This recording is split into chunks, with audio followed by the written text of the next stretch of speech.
Vous m'avez demandé ce que c'est que l'Europe, vous nous demandez ce que c'est que l'Europe. Je crois que l'Europe, c'est d'abord l'école, c'est le sens du temps long, de la transmission. Et aujourd'hui, c'est cela qui est menacé.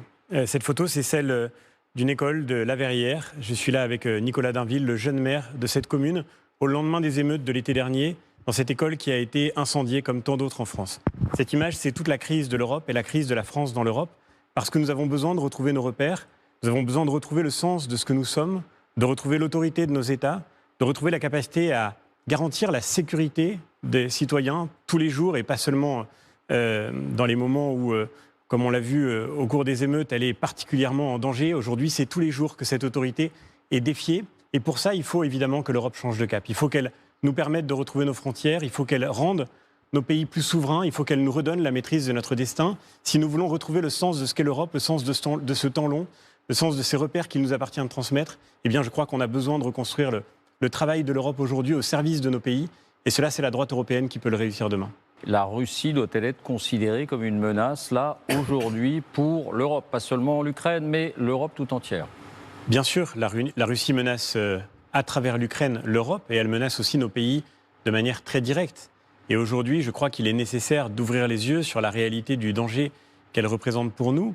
Cela veut dire évidemment continuer à soutenir l'Ukraine militairement par le fait d'apporter aux forces ukrainiennes les moyens dont elles ont besoin. C'est là que nous sommes attendus, certainement pas dans des spéculations extrêmement dangereuses en effet sur l'idée d'envoyer des troupes au sol par exemple. Mais je crois que ce qui menace au fond le plus nos pays, c'est toujours leur fragilité intérieure. C'est toujours la fragilité d'un continent, d'une civilisation qui finit par les mettre en danger. Et aujourd'hui, je crois qu'il faut ouvrir les yeux sur la réalité de cette vulnérabilité. Ce qui nous menace d'abord, c'est le désarmement dans lequel nous sommes rentrés pendant longtemps, en croyant que les Européens ont cru pendant trop longtemps qu'ils allaient pouvoir éternellement s'en remettre à cette dépendance à l'égard de l'allié américain. Aujourd'hui, notre devoir, c'est de reconstruire notre industrie de défense. Il ne doit pas y avoir demain d'armée européenne. En revanche, nous devons faire bien plus. Notre industrie nationale. Nos industries de défense en Europe doivent travailler ensemble. Le Fonds européen de défense, dont j'ai été rapporteur, a contribué à poser une première pierre. Il faut tripler, c'est ce que nous proposons, le budget de ce Fonds européen de défense. C'est aussi évidemment une manière de reconstruire de l'emploi industriel dans nos pays. Deuxième vulnérabilité, l'idée d'armée européenne, est-ce que vous y croyez? Bien sûr que non, parce que armée dit évidemment une démocratie et l'Europe est une alliance de démocratie, ce n'est pas un État fédéral et ça ne doit pas le devenir. Deuxième vulnérabilité, pardon de le dire Madame Toussaint, mais c'est étonnant de vous entendre parler du danger que représente le fait d'être dépendant du gaz russe aujourd'hui. Parce que qui a organisé cette dépendance, sinon ceux qui pendant des années ont milité contre la filière nucléaire qui garantit notre autonomie stratégique. Et d'ailleurs, excusez-moi, mais il faut quand même le rappeler, dans beaucoup de pays européens, le lobbying en faveur des énergies renouvelables, et notamment des éoliennes, des panneaux solaires, a été directement financé par Gazprom, par les vendeurs de gaz russes qui avaient intérêt à ce que l'Europe sorte du nucléaire. Donc il faut regarder aujourd'hui, et oui, bien sûr, c'est important, regarder la réalité de nos bilans. Et puis dernier point, si je peux me terminer, François-Xavier Bellamy, puis vous répondez, Marie Toussaint, je vous le garantis. Oui, parce que... La chose qui désarme enfin nos pays, c'est une forme de naïveté ou de compromission avec des acteurs étrangers. Parce que nous sommes face à la Russie, mais pas seulement. Il y a aussi la Chine. Il y a aussi, on le voit en Nouvelle-Calédonie, des pays comme l'Azerbaïdjan. Et là, pardon, M. Bardella, de vous demandiez qu'on vous rappelle vos votes qui pouvaient constituer un moment d'ambiguïté. Quand vous avez refusé de voter pour condamner les milices Wagner, qui s'en prenaient directement à nos forces armées françaises en Afrique, je crois qu'il y a évidemment là le signe d'un aveuglement que nous avons été très loin de partager ici, parce que nous avons tous condamné ces milices. J'ai avec moi sur ma liste aujourd'hui, comme numéro 3, le général Christophe Gomard, ancien patron des forces spéciales françaises, qui connaît de l'intérieur la réalité de ces menaces qui pèsent sur nous aujourd'hui. Vous ne voulez pas d'armée européenne et vous voulez transférer la compétence diplomatique à l'Union européenne, c'est ce que vous êtes en train de dire? On veut simplement qu'effectivement, ensemble, nous soyons capables de condamner les milices qui attaquent directement nos forces armées françaises. Donc vous accordez à l'Union européenne des prérogatives diplomatiques? Mais bien sûr que non. Au moins c'est clair. Bien sûr que non. Donc vous partagez le projet des macronistes d'Europe fédérale, en réalité. Vous avez voté pour bien des résolutions qui portaient des positions diplomatiques au plan mondial, au plan global, et c'était tout à fait normal. Intéressant. Parce que quand on s'associe ensemble, on l'a voté ensemble, une résolution pour condamner le régime cubain tout récemment, eh bien vous étiez avec nous pour le faire, et c'était légitime.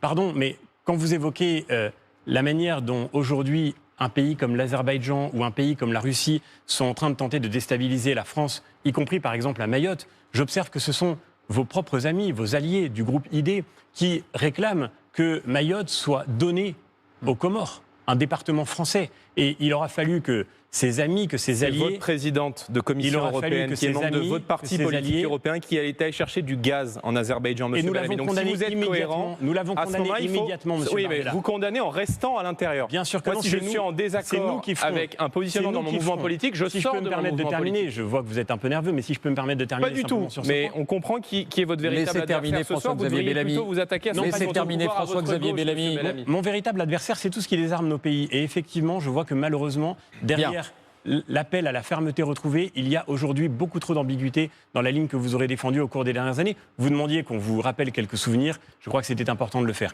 Ce que je dis simplement aujourd'hui, c'est que notre devoir, c'est de retrouver la lucidité dont nous avons besoin pour vaincre ces menaces-là. Elles ne sont pas insurmontables. C'est notre propre faiblesse qui aujourd'hui nous met en danger. D'abord, Madame Aubry, je crois que vous êtes disqualifiée, vous et votre force politique, à jamais pour parler de droit international. À jamais. Justement, Parce on est que les depuis des seuls mois- à- Laissez-le ne soit pas parler, jugé Manon sur- Aubry. Est-ce qu'on peut avoir un dialogue ici?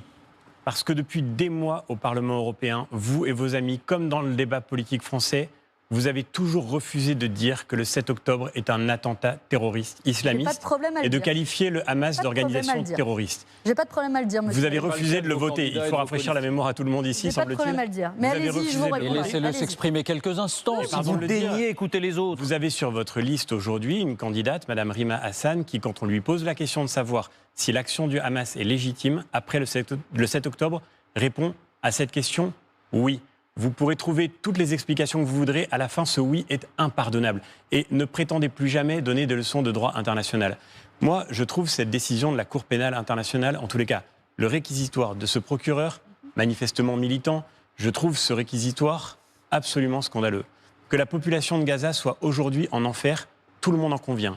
Mais ceux qui ont plongé la population civile de Gaza, ceux qui ont mis les Palestiniens dans cet enfer, ce sont les dirigeants du Hamas, qui est effectivement une organisation islamiste et qui a décidé d'utiliser cette population comme un bouclier humain. Israël a été attaqué. Et mettre sur le même plan l'agresseur et l'agressé, comme vous venez de le faire à nouveau en comparant la Russie de Vladimir Poutine au gouvernement d'Israël, mettre sur le même plan l'agresseur et l'agressé, c'est évidemment procéder à un renversement accusatoire qui est totalement scandaleux. Et c'est ce discours-là qui fait que dans nos pays aujourd'hui monte un antisémitisme virulent que vous couvrez, y compris dans nos amphis, dans nos universités, y compris à Sciences Po, où vous avez aujourd'hui des étudiants de confession juive qui sont inquiets d'aller étudier tellement le climat qui monte est délétère et dangereux.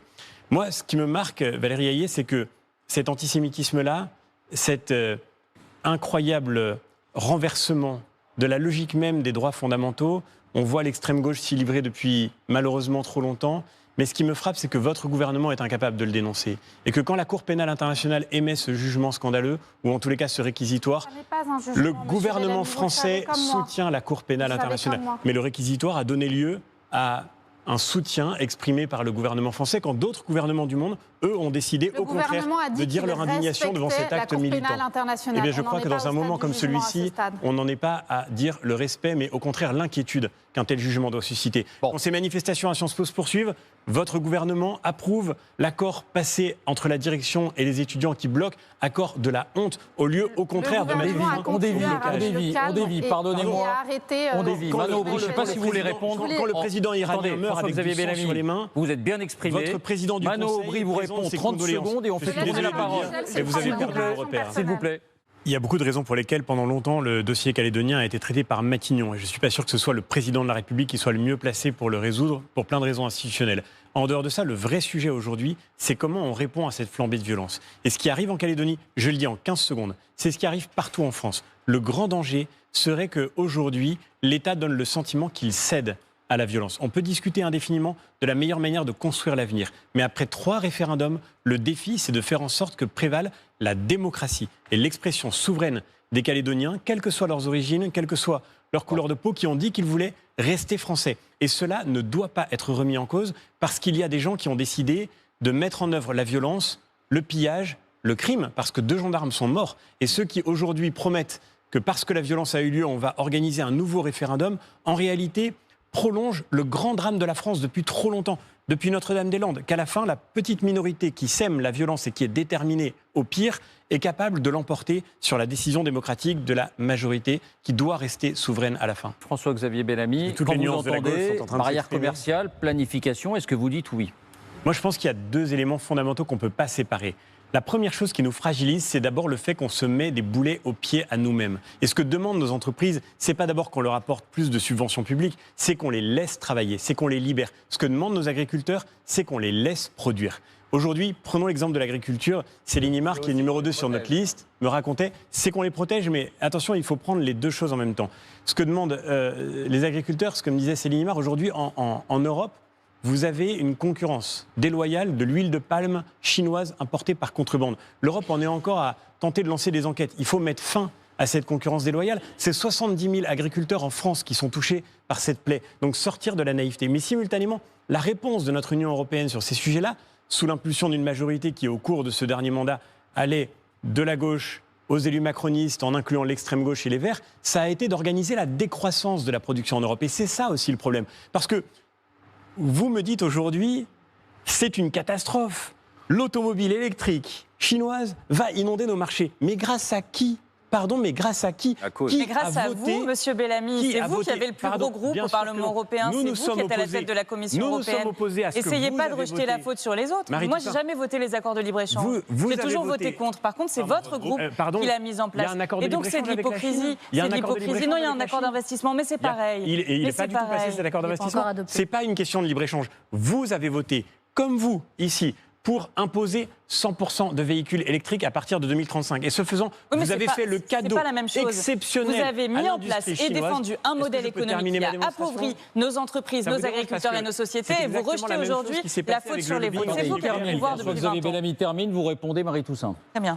Je crois que le régime de Pékin, qui a une stratégie pour détruire notre industrie, ne pouvait pas rêver qu'on lui fasse un plus beau cadeau que cette majorité au Parlement européen, nous y sommes opposés, vote pour interdire le moteur thermique en 2035. Parce que c'était effectivement détruire la filière dans laquelle nous avions une capacité encore de production. Mais pardon, puisqu'on y est, François-Xavier décarbonation et l'objectif climatique. Mais la décarbonation, elle doit passer par une diversité de solutions. Et le rôle du politique, c'est pas de fixer une technologie qui organise la décroissance de nos pays, qui va rendre l'automobile inabordable pour les Français. Le rôle du politique, c'est de dire voilà quel est l'objectif. Et ensuite, libérons nos industries, libérons nos entreprises, laissons-les chercher, laissons-les trouver. On est rentré dans une forme de paralysie dont on continue d'entretenir d'ailleurs exactement les causes en se plaignant des conséquences. J'entends le président de la République nous dire « l'Europe peut mourir ». Mais quelle est sa solution ? C'est de faire en européen ce qu'on fait de mieux à Paris, c'est-à-dire de la dette et des impôts. Emmanuel Macron propose maintenant de créer des dettes européennes et des impôts européens. Est-ce que ça va nous rendre plus forts ? Évidemment non. C'est de cette logique qu'il faut sortir. Il faut rendre la confiance à ceux qui produisent, laisser travailler les entreprises, les Français, les Européens. C'est comme ça qu'on s'en sortira. Écologique. Manon Brouille rappelait son métier. Moi, j'étais prof de philo et en écoutant ce débat, j'ai l'impression que Karl Marx a gagné, vraiment. Aujourd'hui, on a oublié. Si seulement. Mais il a gagné. La vérité, c'est qu'on voit toutes les nuances de la gauche qui s'expriment pour rivaliser dans l'idée qu'on va créer des impôts. Quel est le cadre mondial, européen ? En tous les cas, il faudrait créer plus de fiscalité pour qu'on retrouve la prospérité. Moi, je vais vous surprendre peut-être, mais aujourd'hui, la France est le pays de l'OCDE où les prélèvements obligatoires sont les plus lourds. L'an dernier, l'État a fait un record de prélèvements obligatoires. Depuis 30 ans, on n'avait jamais payé autant à l'État pour des services publics qui n'existent plus. Donc, M. De Fontaine, il serait peut-être temps d'en tirer les enseignements. Il suffisait d'avoir beaucoup d'impôts et beaucoup de dettes pour être fort, la France serait le pays le plus fort d'Europe. Aujourd'hui, on est le pays qui s'appauvrit le plus en Europe. Donc il faut sortir de cette spirale. Et il y a une seule chose qui crée de la prospérité dans un pays. Une seule, c'est le travail. Et nous sommes, la droite française, les seuls aujourd'hui qui défendons le travail, qui défendons le mérite et la valeur du travail, et qui voulons que les travailleurs soient mieux rémunérés. Nous sommes les seuls parce qu'en effet, aujourd'hui, on a un coût du travail qui est le plus élevé en Europe, et donc on a abandonné le travail. Si on parle aujourd'hui du déclin français, c'est parce que la France est le pays où le nombre d'heures travaillées par habitant est le plus bas de tout l'OCDE, juste avec la Turquie derrière nous. On est le pays aujourd'hui lanterne rouge dans le traitement des travailleurs. Les parlementaires, les républicains qui sont derrière moi, quand ils ont déposé à l'Assemblée nationale un amendement pour faire en sorte que les gens qui bénéficient de la solidarité nationale, en l'occurrence du RSA, puissent être accompagnés pour retrouver un emploi par 15 heures de formation par semaine. Qui a voté contre cet amendement ? Ce sont les députés de gauche, d'extrême gauche et les députés du Rassemblement national. Parce qu'effectivement, il y a un choix qui aujourd'hui est la sanction des travailleurs au profit d'un modèle social qui est devenu un modèle antisocial et qui détruit le tissu économique de notre pays. Vous avez été hostile à la réforme des retraites, nous l'avons soutenue parce qu'elle était nécessaire et ça fait longtemps qu'on la demandait. Et lorsqu'aujourd'hui, la France est de nouveau paralysée par une grève, parce que les cheminots de la SNCF ont décidé de s'arroger des privilèges par leur pouvoir de blocage pour ne pas appliquer cette réforme, alors que chaque année les Français payent déjà par leurs billets et par leurs impôts les déficits structurels de cette entreprise. Sur les travailleurs qui défend, qui défend la gauche, qui défend la gauche, François-Xavier la minorité qui défend le Rassemblement national, les syndiqués de Sudrail. L'ISF européen, pour ou contre? Si on veut retrouver la prospérité, bien sûr que non. C'est pas en créant des nouveaux impôts qu'on va retrouver la richesse dont on a besoin. Sortir de l'appauvrissement, ça veut dire faire en sorte que ceux qui bossent soient mieux payés, baisser les charges, baisser la fiscalité, retrouver la liberté. Vous avez entendu ces arguments, Raphaël. François-Xavier Bellamy. Nous l'avons toujours dit également. En 2040, la voix d'Emmanuel Morel. Non. Passons à 100% au renouvelable. Ça n'existe pas un mix 100% renouvelable. En fait, le renouvelable, c'est des énergies intermittentes. Une éolienne, un panneau solaire, ça produit l'électricité de manière intermittente. Donc le complément de ces énergies, ce sont des fossiles, du gaz et du charbon. Et c'est la raison pour laquelle, que vous le vouliez ou non, Madame Toussaint, que vous le vouliez ou non, ce sont des ministres écologistes en Allemagne qui sont en train de signer les permis pour étendre la mine de Lützenrad, par exemple, qui tue chaque année des centaines de personnes en France. Qui ont obtenu parce que quoi, le nucléaire, Bellamy, sur lequel vous avez alerté pendant longtemps, n'a jamais été plus rapide des industries de charbon. Le Je vous demande nucléaire, un peu d'honnêteté, Monsieur Bellamy. Le nucléaire. Vous connaissez pas aussi menteur. Marie Toussaint, chacun son tour. Je crois que les écologistes, en réalité, effectivement, l'écologie politique ne prend pas au sérieux la question du climat. En fait, ce qu'elle veut organiser, c'est la décroissance. Les émissions, aujourd'hui, de carbone dans le monde, c'est 7% des émissions mondiales en Europe. Ce qui veut dire que 93% des émissions sont à l'extérieur de nos frontières. Et notre grande responsabilité, c'est le marché européen. C'est de faire en sorte qu'effectivement, avec ce marché, on force les grands producteurs mondiaux à sortir du charbon. C'est ça l'urgence absolue. Et il y a une grande chance pour nous. C'est que pour les jeunes Français aujourd'hui, produire en France, c'est la même chose que servir la cause du climat.